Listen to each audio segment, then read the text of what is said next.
안녕하세요. 참 어이없게 파혼한 20대 후반의 직장인입니다. 세상에 이런 우연이 있나 싶다가도 인연이 아니라면 그 자리에서 내쳐야 하는 결단력도 있어야 한다는 것을 이번 기회에 뼈저리게 느꼈습니다. 그리고 아무리 사랑하는 남자더라도 역시 저는 우리 엄마가 1순위라는 것을 알게 되었습니다. 저에겐 결혼할 사람이 있었어요.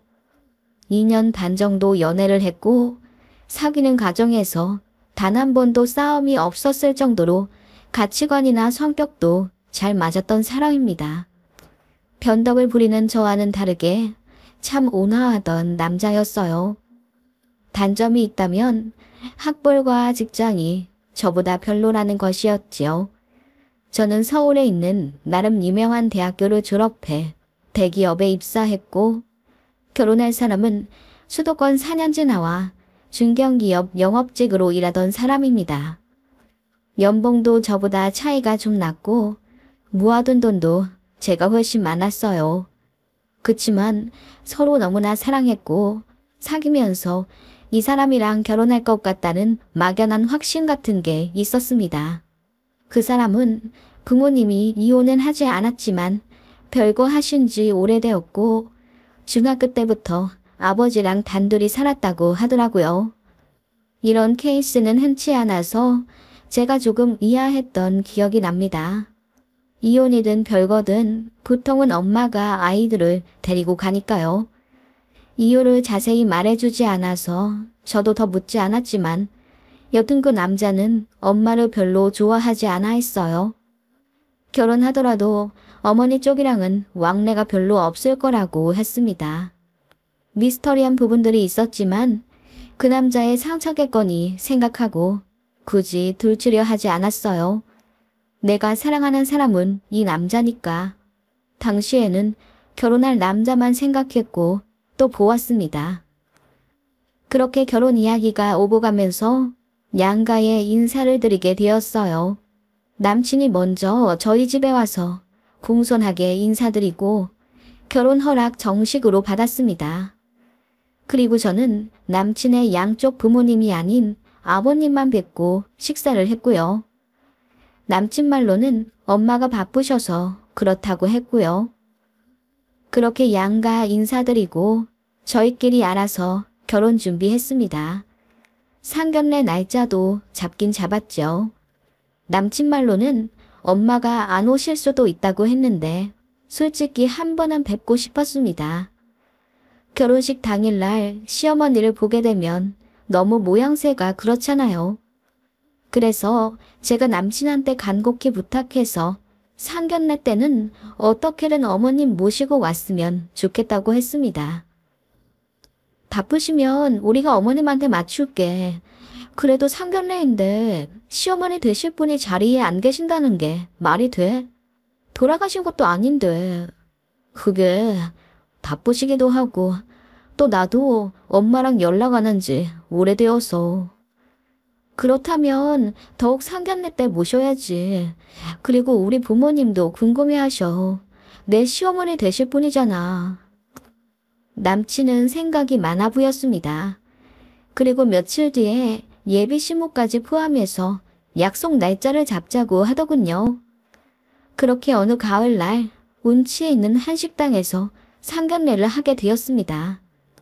저희 가족과 예비 시아버지께서 약속 시간에 딱 맞춰 자리에 앉아 있었습니다. 예비 시어머니는 차가 좀 막힌다고 제 남친에게 연락을 하셨나 보더라고요. 그래서 식사 나오기 전 10분 정도 예비 시부와 도란도란 화기애애하게 이야기를 나눴습니다. 언제나 그랬듯이 남친의 아버님은 조금 쑥스러움을 타시긴 해도 하셔야 할 말씀이나 인사는 확실하게 하시는 인자한 분이셨습니다. 그래서 저희 부모님이랑도 이야기가 술술 통했고 분위기도 좋았어요. 그렇게 음식이 나오고 막 한술 뜨려는 찰나 저희룸 문이 열리고 누군가 들어왔습니다. 화려하게 머리를 올리고 때일은 모피를 걸치고 들어오신 그분은 바로 저희 예비 시어머니였습니다. 제가 먼저 어정쩡하게 일어나서 인사를 드렸습니다. 어머님 안녕하세요. 처음 뵙겠습니다. 그렇게 저희 부모님도 일어나서 예비 시모와 인사를 나누었죠. 그런데 예비 시모가 저희 엄마를 보는 눈빛이 심상치 않았습니다. 안녕하세요나 처음 뵙겠습니다. 라는 인사는 생략하시고 이상하다. 꼭 어디서 본 것 같은데 우리 어디서 본 적 있지 않아요? 라고 하시며 저희 엄마 얼굴을 뚫어지게 쳐다보시더라고요. 그 모습에 저희 엄마가 벙찐 듯 잠시 가만히 계시다가 이내 얼굴을 빨갛게 물들이시더라고요. 그 순간 예비 시모가 박수를 짝짝 치며 맞네, 맞아. 나 갈비탕집 할 때 우리 가게에서 일했던 그 아줌마네. 라며 호들갑을 떠시더라고요. 그게 상견례 첫 인사였습니다. 안면이 있든 없든 이 자리는 저와 남친의 결혼 전 양가 부모님이 뵙는 엄숙한 자리인데 예비 시모의 행동이 너무 경솔하다 느꼈습니다. 저와 같은 생각인지 저희 부모님과 남친 그리고 예비 시아버지도 헛기침을 하시며 예비 시모를 자종시키려 노력하셨고요. 생각해보니 저희 어머니가 저 어릴 때 부업 겸 아르바이트를 하신 적이 있습니다. 당시 저희 큰댁 사업이 많이 기울어져서 부모님의 상의 끝에 큰 돈을 대출받아 해드렸어요. 그래서 그거 갚느라고 전업주부셨던 어머니가 일을 하셨고요. 한 5년간 엄마가 정말 많이 고생하셨던 기억이 나요. 아침에 저희 남매 등교하기 전부터 나가셔서 밤늦게 들어오셨으니까요. 그때 당시에 셔틀버스 타고 공장도 나가셨고 식당 홀서빙이랑 설거지 알바도 하셨다고 들었습니다. 저희에게는 얘들아 괜찮아. 엄마도 돈 벌어보니까 쉬운 일이 아니네. 우리 아빠한테 늘 감사한 마음으로 살자. 라고 하시며 어머니 당신께서는 뒤늦게 돈 버는 게 재밌다고까지 하시며 어린 우리 남매를 다독거려 주셨네요. 저희는 그런 엄마를 위해서 더 말도 잘 듣고 야물딱지게 챙겨 생활하려 노력했고요. 그때는 학원도 못 다녀서 동생이랑 둘이 저녁에 식탁에 앉아 공부했었어요. 제가 제 동생의 선생님을 했고 저는 혼자 자습서 해설 부분 달달 외워가며 공부했었네요. 그때 당시는 동생까지 챙기느라 힘들었긴 했지만 그때 익혔던 공부 습관으로 고3 때까지 열심히 해서 좋은 대학 가게 된 겁니다. 엄마는 그 시절이 저에게 참 고맙고 미안했던 시간이라고 하세요. 여튼 엄마의 얼굴이 빨갛게 물드는 걸 보니 정말 예전에 조우하신 적이 있는 사이임에는 틀림없었어요. 제가 의아해하며 언제적이냐고 여쭤보니 엄마가 작게 속삭이며 예전에 잠깐 일했던 감자탕집 사장님이셨다고 하더라고요. 그런데 엄마는 별로 반갑지 않은 듯 보였습니다. 어떻게 보면 좀 불쾌해 보이기도 했고요. 예비 시어머니만 들떠서는 이름이 뭐였죠? 경자씨였나? 아님 경숙씨? 내가 알바하는 아줌마들 이름이랑 얼굴 하나는 잘 기억하는데 통 가물가물하네. 우리 가게에서 오래 안 일했죠? 라며 깔깔 웃기까지 하시더라고요. 엄마가 애써 웃으며 말씀하셨습니다. 네, 당시에 2개월 좀 안 되게 일했었죠.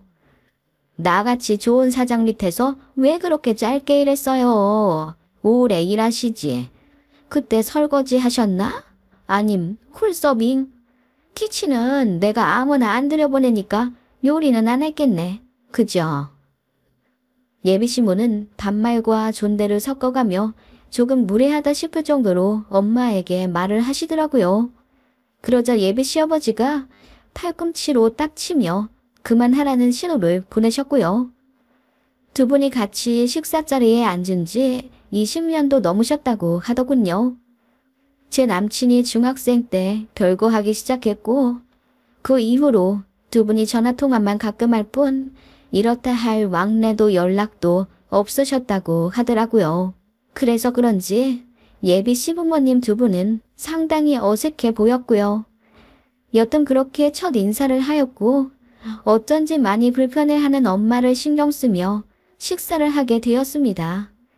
어쨌든 상견례이기에 저희 부모님과 예비 시아버지께서는 상대 자식들에 대한 칭찬을 하는 걸로 물꼬를 트셨지요. 지연이가 참 싹싹하네요. 어쩜 그렇게 예쁘고 똑똑하게 잘 키우셨을까요? 아유, 지석이만 할까요? 첫 인사 자리에 한우까지 무겁게 들고 와서는 어찌나 예의 바르게 행동하던지요. 그러자 예비 신부가 말을 끊더니 나랑도 만났으면 며느리 될 사람 내가 정말 이뻐했을 텐데 그리고 아줌마 딸인 줄 알았으면 내가 더 잘해줬지.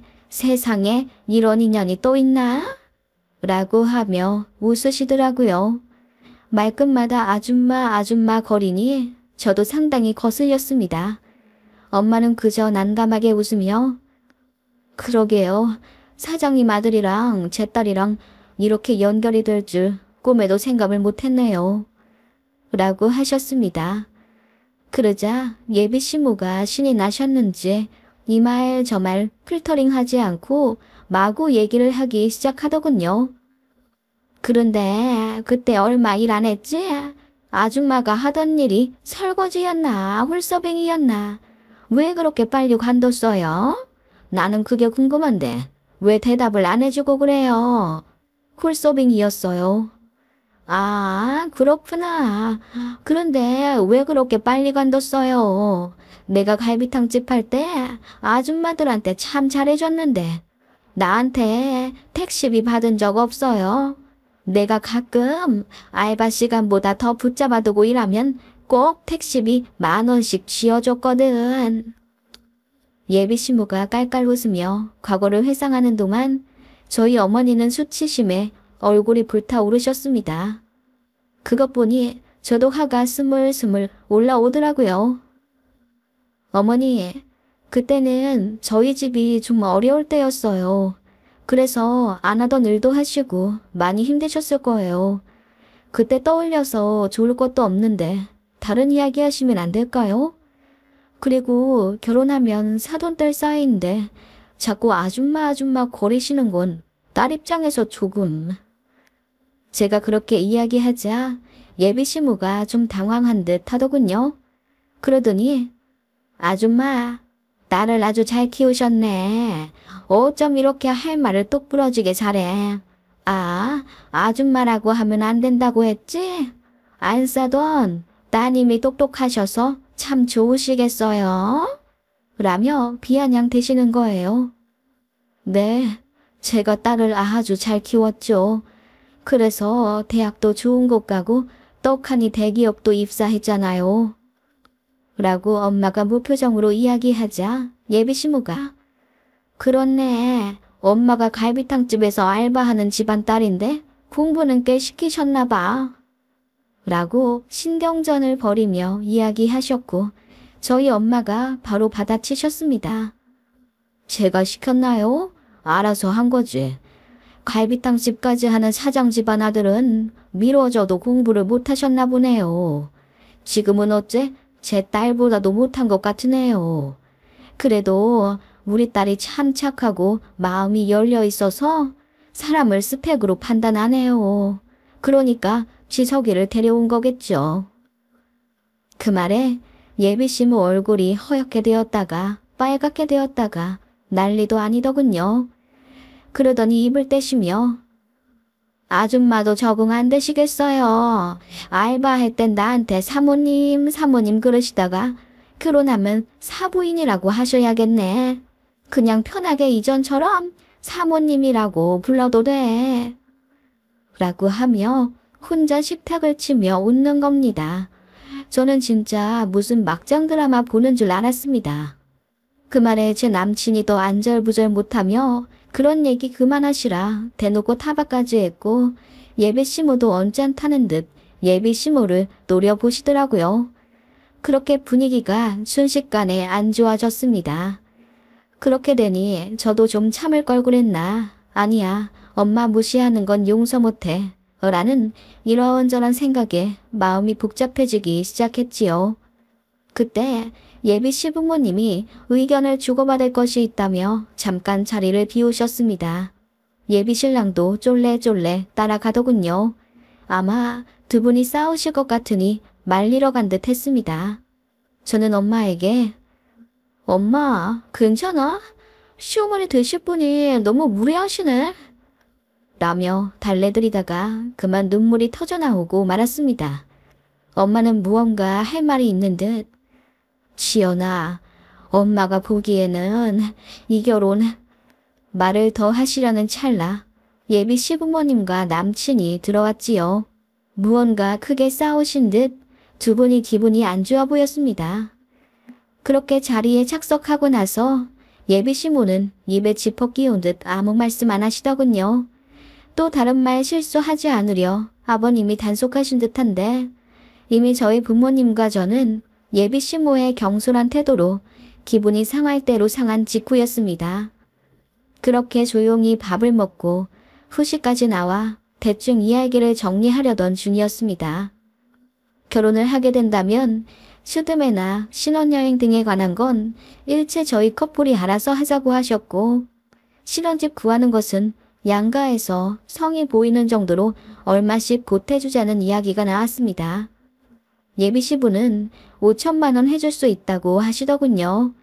저희 부모님께서도 흔쾌히 그러면 똑같이 5천 해주겠다 하셨습니다. 그러자 예비 시모가 끼어들며 5천이요? 이제 살 시작하는 젊은 부부인데 뭐하러 돈을 보태줘요. 그냥 자기네들끼리 알아서 살게 냅둬요. 당신은 아들 줄 돈 있으면 나한테 줘야 하지 않아. 위자료를 안 줘서 내가 이혼을 안 하고 있었는데 라며 충격 발언을 하시더라고요. 그 순간 자리가 물에 끼얹은 듯 얼어붙었습니다.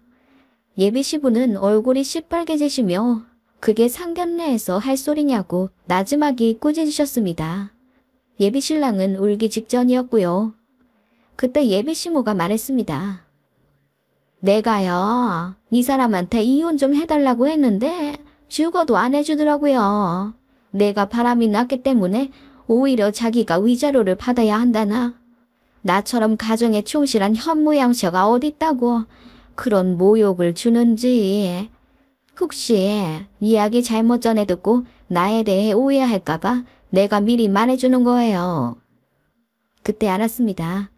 예비 시부모님은 아직 서로에 대한 감정이 정리되지 않은 상황이었던 거죠. 그래서 상견례에서까지 이렇게 서로 불꽃 튀기며 신경전을 하고 있었던 겁니다.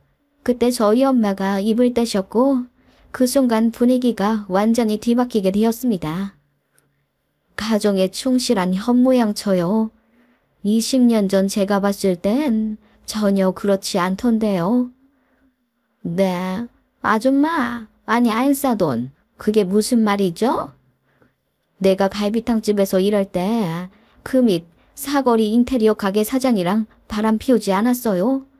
다른 일하는 직원들이 그러던데 그 사장 말고도 어디 구청 사무관이랑도 만나서 삼각관계라는 소문이 바다에 쏘는데 저희 엄마가 대추채를 훌쩍이며 차분히 이야기했습니다. 그러자 예비 시모 얼굴이 그야말로 고추장처럼 시뻘개지며 갑자기 흥분하기 시작했습니다. 뭐라고요? 아니 무슨 소리를 하는 거예요? 나 그때 일밖에 몰랐는데 무슨. 그것 봐, 맞잖아. 당신 내 친구랑 바람난 거 맞았지? 갑자기 예비 시부가 벌떡 일어나며 소리를 지르셨습니다. 알고 보니 엄마가 말씀하신 그 구청 사무관이 예비 시부의 친구였던 거고 당시에 내연관계임을 계속 의심했는데 이렇다 할 물증이 없었다고 합니다. 인테리어 가게 사장은 예비 시부도 알고 있는 사실이었던 것 같고요. 안 그래도 우리 아들 결혼만 시키면 이혼하려고 했어. 당신이 안 해주면 내가 위자료라도 주면서 갈라서려고 했다고. 당신 그 인테리어 사장이랑 바람 피웠던 증거 나한테 있어. 그건 몰랐지? 당신이 우리 아들 엄마니까 최소한의 예의는 지켜주려 했는데 그럴 필요도 없게 됐네. 지금도 다른 남자 만나고 있지? 내가 모를 것 같아? 다 증거 있어. 나 당신한테 소송 걸 거야. 예비 시부는 별안간 폭탄 발언을 하셨고 그 순간 그 자리가 아수라장이 되었습니다. 예비 시모는 꺼이꺼이 울면서 뭐라 소리를 치더니 저희 엄마한테 삿대질 하면서 아줌마, 나한테 1억이야? 이 자리에서 그런 얘기를 하면 어떡해? 라고 따지더군요. 그러자 저희 엄마가 일어나 고고하게 웃으며 한마디 하셨죠. 그러게요. 이 자리가 무슨 자리인 줄 알면서 나한테 아줌마 거리면 어떡해요. 상황을 잘 판단하시고 입을 놀리셔야지. 그때도 인성 개판이더니 여전하시네요. 내가 왜 일찍 관뒀냐고요? 기억 안 나세요? 당신 성격이 너무 그지 같아서 금방 관뒀습니다. 됐어요. 그리고는 제 남친을 보며 말씀하시길. 시서가, 우리 인연은 여기까지인 것 같다. 나는 이 결혼 반대할 거야. 원망할 거라면 내 딸 말고 너희 어머니를 탓하렴. 그렇게 엄마가 먼저 상견례 자리를 나가셨습니다. 저는 눈물이 그렁그렁한 채로 엄마를 따라갔지요. 우리 엄마도 절대 할 말 참지 않는 성격이라 상견례에서 그대로 다 뱉어내버리신 것 같더군요. 엄마는 제 손을 잡으며 어떤 부분은 미안하지만 제가 저런 복잡한 집안에 시집가지 않았으면 한다고 하셨습니다. 그리고 저런 엄마를 숨긴 예비 신랑도 문제가 있는 거라고 알려주셨죠. 저는 혼란스러웠지만 엄마 말씀 듣기로 했어요. 예비 신랑, 예비 시부 다 좋으신 분이지만 예비 시모가 보통 또라이 자리가 아니며 두 분이 이혼한다고 한들 저에게까지 폭탄이 떨어지지 않으리라는 보장이 없다는 걸 본능적으로 알았거든요. 남친이랑은 그냥 잘 이야기해서 헤어졌습니다. 남친이 저희 집에 찾아와 우리 엄마 앞에서 무릎 꿇고 어머니 대신 사과드린다며 울었고요. 나중에 듣고 보니 상견례 사건을 계기로 두 분이 정말 이혼 절차를 밟고 계시며 전 남친 아버지가 부인을 상대로 위자료 3천만 원 걸고 먼저 소송 거셨다고 하더라고요. 그런데 생각보다 전 남친의 어머니가 바람 피운 증거들이 많아 결국 승소할 것 같다고 하네요. 그냥 묻어두려고 하셨던 모양인데 저희 엄마가 상견례에서 했던 말을 듣고 더 분노하셔서 결국 다 뒤집어 엎으신 것 같더라고요. 전 남친 어머니는 입 한 번 잘못 놀랐다가 제대로 부메랑 맞았고요. 나중에 알기로는 전 남친이 어머니랑 완전히 절연하였다고 하더군요. 하긴 제가 전 남친이어도 어머니에게 많이 실망했을 것 같아요. 어머니 때문에 파혼까지 했으니 말입니다. 아무튼 저는 그렇게 다 끝나버렸네요. 지금은 마음 정리 다 되었지만 당신은 참 혼란스럽고 힘들었어요. 엄마 아니었으면 아무것도 모르고 지옥불에 들어갔을 텐데 그 자리에서 참지 않아주신 내 어머니에게 참 감사합니다.